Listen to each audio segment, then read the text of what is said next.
All right, welcome to Talking Ball with Bill Flowers. I'm your host, Stephen Willis. Thank you very much for joining us. I do want to remind you again, you can catch us on Twitter at the Stephen Willis or at Old Positively on Facebook at facebook.com/Pomcast, on YouTube at Positively Ole Miss. Subscribe and hit the bell. You'll not only know that we're streaming, you'll know what we're streaming about, and we're on Twitch at Positively Ole Miss. Bill, we got a little bit of game this weekend. We're going to start off and jump right into it. What are the one or two things you're most looking forward to about this game? I'm looking forward to seeing Ole Miss be able to handle their business on offense. I think that's what I'm looking forward to the most is seeing us establish the run, break the will of Alabama's defense early on. I think we have the ability to do that. Um, I'm also excited to see our players show up with a sense of confidence that Alabama looks at and realizes, man, this team is not the team that I want to see come in the ring. They're hungry, they're confident, they're excited, and they're ready to just trade blows. And I think we're going to see that early. I am concerned. I've never liked coming off weeks. Ole Miss does not um, uh, have great success coming off weeks, a la 2003 LSU. You get in a great groove, and then you take an off week. That's an issue that I have.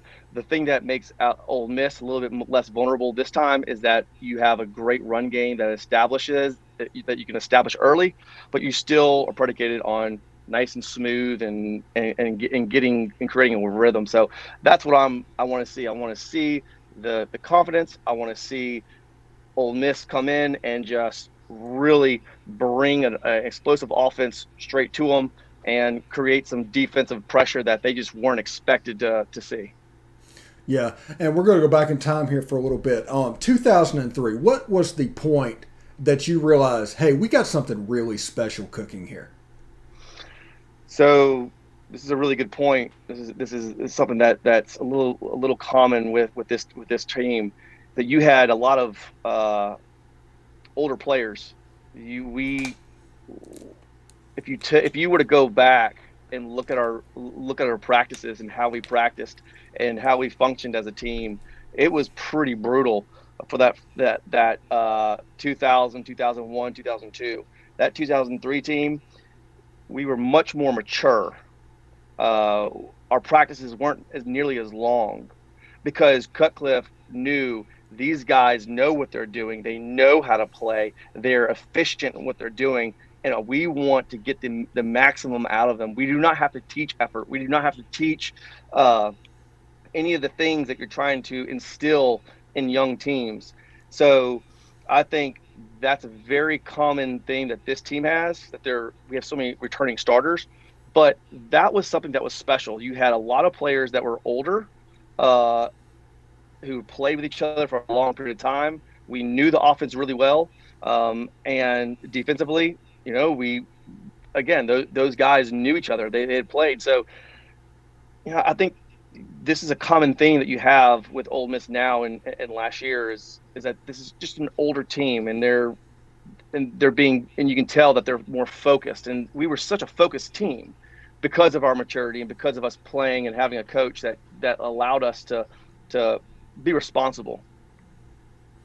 Yeah, and looking back on it, you guys really jumped on. I think Patrick Willis set the tone on the kickoff return when y'all played Alabama and Oxford in Yeah. 2003, early in the season. Do you think this is prime for a little bit of jump on Alabama moment, or would you rather, instead of trying to hold on, you'd like to see momentum build over the course of the game? No. So one of the key things for me that I think is really important for Ole Miss to do is to break the will of Alabama and embarrass them in their home stadium. Uh, if you were to have put Alabama in their home stadium and put as many yards as we did last year on them, it's a little humiliating. And Alabama's not used to that. Alabama is, you're going to have, I mean, just the chatter that I'm hearing in Alabama is that they're not happy with their defensive coordinator. They're already, I mean, if you were to choose the two worst teams you could possibly be head coach for, is Auburn and Alabama. Why? Because if you don't win and you're not dominating, you're you're in trouble. And so what I want to see is I want to see Ole Miss absolutely off the bat, the first time that they can can put as much pressure on Alabama, they need to. They need to bring as much pressure as they possibly can on defense. Listen, I would rather die by the big game of Alabama's offense than to be sit there and get dinked and dunked and keep them on the field and not allowing our offense to be on the field.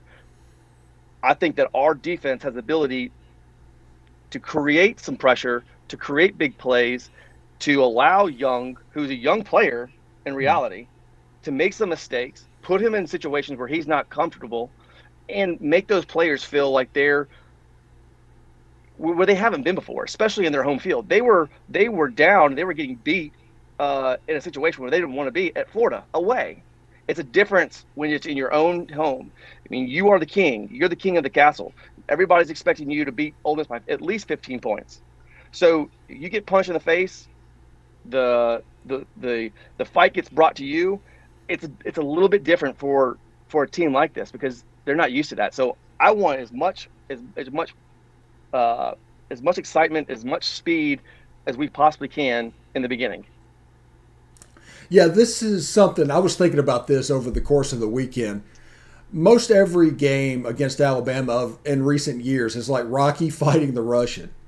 Every year is like Rocky fighting the Russian. If you get him, it's going to be a monumental upset. But this year, it feels like we're fighting the Russian after he has been cut. It feels like we're in position to where we have that little bit of confidence going on and what can happen. He's not a machine. He's human. Let's go take care of business. Pants one leg at a time. Whatever cliche you want to use, that level of confidence is what we're taking to Bryant Denny. No, 100%. I think this is a different scenario than in the past. Like I said last week, I think that the mentality has been with Alabama is the way they've been the last decade is that we play you 1 out of 10 times. We'll win 1 out of 10 times. Now I think the the the mindset's changed. We know what we can do. Those players know exactly how to operate. They've been the distance with the Russian, so to speak, and they know they can win. And so you take this year, Alabama right now, they're. I was looking at was it Pro Football Focus. I think they said that they're ranked 70th in in uh, in run blocking and 74th in pass blocking. So Young has gotten hurried more than he likes, but he's so efficient that he just hasn't been sacked as much as he's they can't establish that short little game. So you're seeing those holes in their game. You're seeing it, and they know it. So you've got Ole Miss exactly where you'd want them for a team that's built to beat a team like Alabama. So I don't see it so much as, man, this is a major underdog facing this giant. I think it's Rocky going, I know I'm going to come in there and I'm going to give you everything you've got and I'm going to win. I don't think Ole Miss is at a point where they're thinking, I think we can win. Their mindset is, I know we can win. It's just, can our defense hold up and keep them below, 31, 38 points? Yeah, people have talked to me over the course of the week is like, what do you expect to happen in this game? And I was like, listen, the outcome of the game is in doubt. That's not normally the case when Alabama plays. The outcome of the game is in doubt. And we've earned the right to go over there and find out if we have what it takes to take it from them. This is not a situation where we're wanting Alabama to play down. This is not a situation where we're hoping for a sloppy game. This is give us your best shot. We're going to see where we are. The big question, I think everybody would say this. In the beginning of the year, they weren't really concerned with the offense. They were thinking, okay, without Elijah Moore, how efficient can Corral be? Not only has he been efficient, he's been more efficient because now he has more tools. That's scary. Um, the question is, how's the D going to react from last year? So far, they've come out and they've proven that they are substantially better than last year. The key to this game, the key to the win, the whether Ole Miss wins or lose, is going to be predicated on their defense. Can they get pressure? Can they do the things that Alabama is not expecting them to do on defense? That's it. Corral's going to, the offense is going to take care of the business. It's going to be the defense. So that 100% is going to be the outcome of our wins or losses on Saturday. Is how our defense plays. Yeah, there's two keys where this could get away from Ole Miss a little bit. I don't think they need to kick off to Javonte Williams at Alabama. This game has turned so many times on a special teams play. Something weird's happened to give them a little bit of boost. 2016, we would have beat them 3 years in a row, but right before half they had that punt return. So I wouldn't kick it to Javonte Williams. And I also think Alabama's going to try and bully ball us a little bit. They're going to get up and try and recreate 2011 with Trent Richardson and those guys in the backfield because they know we have a three-man front with two defensive ends. Can they run the ball? And if they can't run the ball on us, Alabama might be in a little bit of trouble. Well, and I think so. When I say bring pressure, you've got to bring pressure from backers and the edges by creating that wall. I mean, yes, you've got only 3 down linemen, but you're going to have to bring some stunts. You're going to have to bring some pressure to where even if they try to run the ball against a 3-man front, it's really not a 3-man front. You're bringing other guys down. I mean, Georgia right now seems to have, an impenetrable wall. Florida showed that, listen, Alabama rushed for less than 100 yards. So to me, I think that what Alabama is going to try to do is they're going to try to establish the pass. I don't think they're going to try to establish the run. I mean, you're dropping 8, and if that's what you do, and you can break it. I mean, if we drop 8 and don't bring pressure, don't bring linebackers up, don't stunt, don't do things, then yes, they're going to be able to run on us. They're going to be able to do that. But I don't think Alabama is hanging their hat on breaking Ole Miss down by establishing the run. I think it's going to be through the air. That's what they're going to try to do, and that's why you're going to have to bring pressure. That you're going to have to bring people to, one, create that wall at the line of scrimmage, and 2, when you are dropping that many people, you're bringing somebody else coming through and trying to push Young and get him in uncomfortable situations where you're forcing him to run, which he doesn't want to do. And that's what's scaring me because he can run. He hasn't done it yet this year. And if he does do it, you better have some of those corners coming up and making him not want to run again. So I think if they're going to run, it's going to be they haven't done it this year. They haven't not had the play action run. They haven't established the run yet. So unless Ole Miss has just completely camouflaged because of the lack of teams we've played, you look at FSU and you say, well, Notre Dame was good. Well, no, not really. I mean, so Alabama is going to be our first real test. And so if we can keep them from running the ball, which hopefully we can, they have not proven this year that they can establish that run game like they want to. Yeah, it's been tough for them this season going through. And, if you look at it like Louisville, I put Louisville over Miami. They're ahead of Miami if you look at them statistically.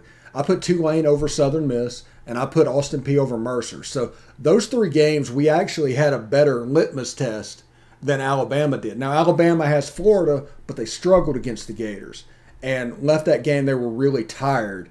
And if there was 5 minutes left to go in that game, they would have lost it. And that gives me hope going into Bryant-Denny. Now, there's 4 and 5 stars everywhere, and Alabama's going to be very talented, and that needs to be expected. Now, whenever we're saying whatever we're saying, we're not denigrating Alabama. We're actually lifting up Ole Miss. Alabama has 4 and 5 star players, and they're going to be fine. They might be young. They're going to be fine, and we can get them. But I don't think it's an air of overconfidence of us talking like that. I think there's a respect that we're giving to Alabama but an admission that we're kind of taking a next step. No, 100%. Yeah. That's that's what I'm saying is that Alabama, just because you don't have maybe 4 first round draft picks this year doesn't mean you're not the number one team in the country. Right Mm. now, they are the number one team in the country. What I'm saying is that Ole Miss has an offense that is elite, that can do so many different things, that can put them in positions where they don't want to be in. You can press them. It's not saying that the Russian's bad. It's just saying that your boxer has the ability to do things to bring the pain in ways that they're not used to. You put them in that speed, that fastball offense, and you keep their defensive line on there, and you don't allow them to substitute, and you put them in positions where, hold on, we're we're 14 points down. We're in our home stadium.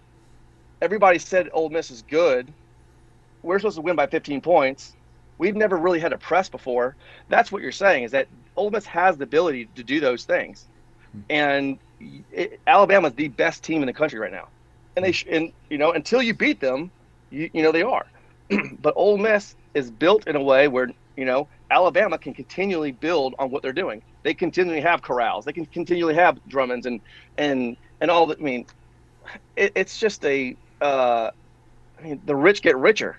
So right now they're just, I mean, Kiffin is obviously, trying to feed rat poison to his team, to Alabama, and telling them that they're one of the best teams to ever be assembled.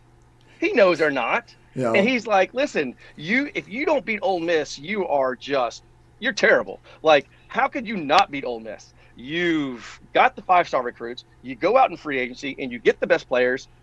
Hey, if you don't, just remember you are losing. So he's just trying to force them to press as much as they can.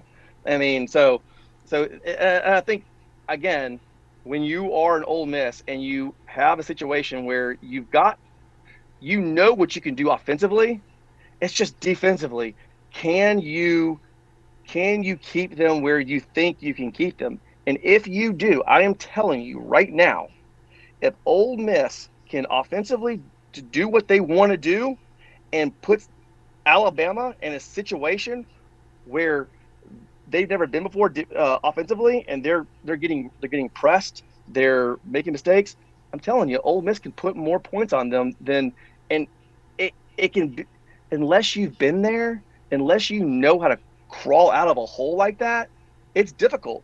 So I think that's one of the things that I'm hoping, is that Ole Miss can put it on quickly, can put them in the sense of, we're in our own home, we should be beating Ole Miss, we're not. Let's press. Let's make, and you get a young who's a young who's he look listen. He's probably, behind Corral. You look at him. He is an amazing quarterback. The ability to process and the ability to make the throws. That's why they're winning, because of him. He's not having to run. He's not having to take what the defense gives him, because he's so good at what he's doing. But you put him in a situation where he's not been yet, where he's getting punched in the mouth and having to run for his life, which I don't know if we're going to be able to do.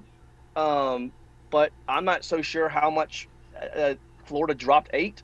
But I know it's a little concerning for Saban, that if what happens to Young, what happened to Corral last year against Arkansas, the first time he saw drop 8, this could be a situation where you have a young quarterback pressing and making mistakes. And if you don't have the ground game going, and you have a team like Ole Miss who can put up a lot of points on you, you can't try to slow him down and try to calm him down by establishing the run.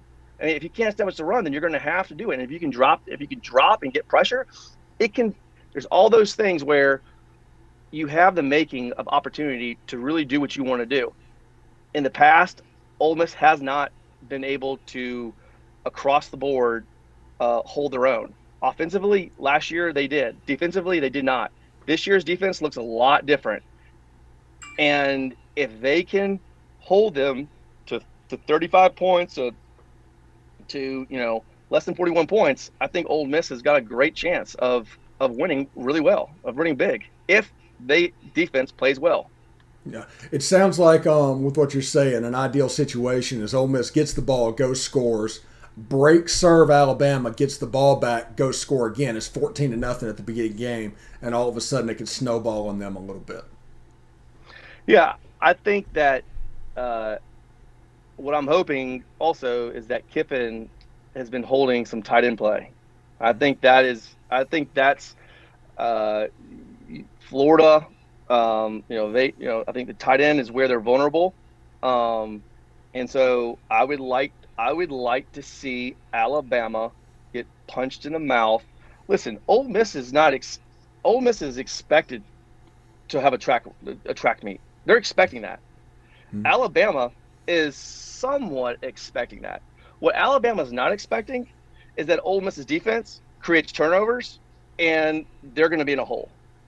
If that's the case, I'm telling you right now, it's like so. For example, did you watch the 400-meter hurdles in the Olympics? Yeah. Okay, so what the guy who won, what he said was, when I got in the blocks, I knew that I could beat those guys. I knew I could, but I was willing to die for it. He went out and damn near sprinted the entire race as fast as he could. He said, "I wanted to come out of the starting blocks so fast that it caused my competitors to do things that they did not want to do. I want to push them faster out of than they've ever been pushed before so that they have to do things differently." And that's exactly what happened. And I mean, he shattered the world record. The guy who came in second broke the world record. They both get, but I think that's what Ole Miss can do. Ole Miss can force Alabama to have to do things that they don't want to do.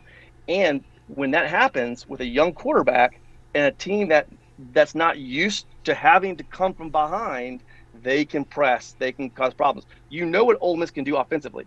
Again, it's defensively.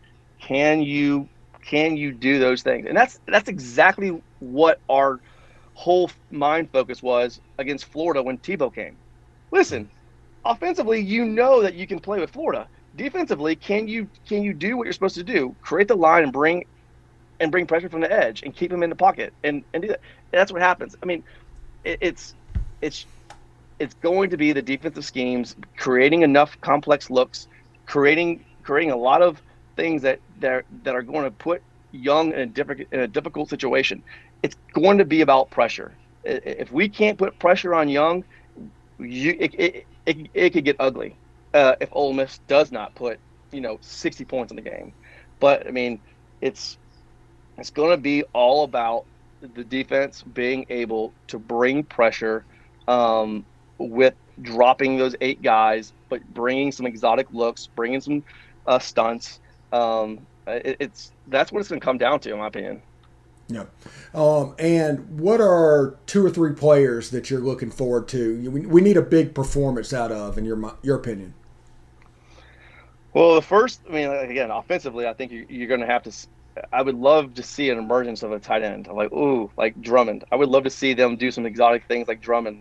Maybe using him as a tight end in a way, and bringing and using some of the other guys that we have. Um, so Drummond from a tight end position, or the emergence of somebody that's wow, we didn't know we had that. Um, I want to see Corral just play play his game. Take what the defense gives you, and if you've got to run, you run. If you've got to, if you're going to make a pass, make a pass. Um, remember how I've kind of been concerned all year so Mm-hmm. far about we haven't faced athletic linebackers who are athletic enough to where you do the um your fake, and you read. You've got your RPO. You take that quick slant, that can get picked real easily if you don't create those linebackers to come down and to establish that run. So I would say Ely creating the run, Matt Corral with taking what the defense gives him, and a tight end. I think the tight end or Drummond. I think those are going to be. That's what I would like to see because that's going to put a lot of pressure on them. Defensively, obviously, you're going to have to see, Williams come, he's got, what is it, 4 sacks this year so far. Again, against the competition we played, okay, let's see what he can do against Alabama. And Campbell, I mean, what an exciting, he has been such a leader on that defense. And so I want to see him make sure that our guys are in the right position, bringing pressure. So I think those are offensively, uh, those are what I want to see. The middle of the field being uh, um, attacked, because it's going to keep those linebackers in. It's going to allow you to do what you do from your RPO, and I want to see our defense being able to put pressure on Young, keeping him from just being able to sit back and drop back and throw wherever he wants to throw. Yeah, I think that we need to, for lack of a better term, pick on Alabama's linebackers and specifically routes behind them, either with the tight end or whoever's playing in the slot. When the safety comes down, that's going to open up Jonathan and Braylon behind them. Make that safety have to come up and think about that space, which is going to make a true one-on-one down the field. 100%. And one of the things that when you play Alabama, you have to respect their corners. I mean, you have probably the best defensive back coach to ever coach the game, who is the best head coach to ever coach college football. So Alabama's outside corners, I mean, they're they have as many they have I mean, the last few years there's as many number one draft pick quarterbacks as cornerbacks that they push out. So I think, to your point, you can't just say, okay, well, I've got DK Metcalf and I can go straight down the field, and we got AJ Brown, and who we can do, these, like you had 2 all-pro receivers, and you still had a really hard they ran us out of Oxford. So to your point, you're going to have to rely on taking your scheme and really pressing them and focusing on using all the different talents you've got and mismatches, and really allowing Corral to be able to do what he wants to do by putting pressure, keeping those safeties in, not allowing over the top help on Sanders, and Kiffin is a genius when creating these mashups, and that's what's going to be interesting about Ely. What does he have in store? Is he going to put? We haven't seen Ely in some exotic positions yet. We have not seen him being rolled out and put into the slot position, and then having Snoop Connor in the backfield as our running back. That's something that I'm interested in seeing, about doing an RPO with Snoop, because Snoop's your pounder. So I think there's going to be a lot of things that we haven't seen yet, and I think it's going to be really exciting to see some of the things we haven't seen yet, because you already have a Ferrari on the field. And I think you're just going to have some more exotic looks that are going to be, and I think Saban knows that. And I think, I don't think Saban knows that. Saban knows it. That obviously, Kiffin's not holding all of his cards out on the table yet. So it's going to be interesting to see that offensively. Yeah, I'm looking forward to this game, and I think 2:30 or CBS Central Time, 3:30 Eastern on CBS. You can tune in and catch that game. Bill Flowers here for Talking Ball. Thank you, Bill, very much. I think we're going to call it there, and then we'll come back next week and talk all about the Alabama game and get ready for Arkansas, because if Ole Miss does well Saturday, you still have Arkansas coming in the next week. So it looks like it could be a pretty interesting thing. Yeah, I think if I had to say who right now, if I was outside looking in, let's just put Alabama to the side. The 2 teams that are most improved, that are probably the most dangerous teams you don't want to see right now, is Arkansas and Ole Miss, because of what they can do. Now, it's with Arkansas's quarterback going down. Will he come back? But man, that you play Alabama and you beat them. I mean, and then you come back and play Arkansas. I mean, again, those. You talk about the SEC as a gauntlet, but the SEC West, jeez Louise, that's a scary thing to look down the barrel of. Yeah, it's something else. But anyway, thank you very much, Bill. We will stop it there. And just for everybody that's out there, hotty toddy. Probably Toddy.